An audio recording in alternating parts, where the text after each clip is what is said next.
I love you রাত্রি, I love you. রাত্রি কিছু সময়ের জন্য চুপ করে থাকে, তারপর বলে, তুই তুই আমাকে ভালোবাসবি? তুই কখনো কি আয়নাতে তোর চেহারা দেখছস?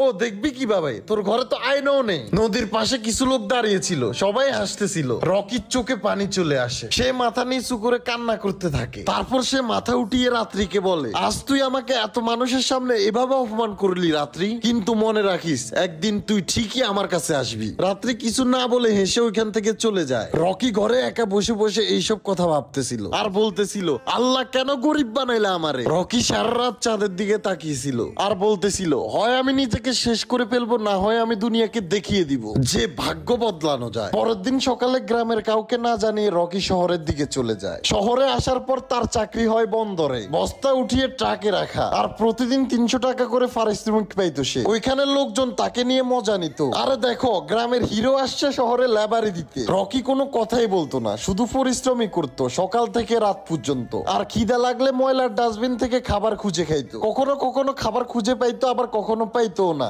একদিন রাতে খাবার খুঁজতে খুঁজতে ময়লার ডাস্টবিনে একটা বক্স পায় সে।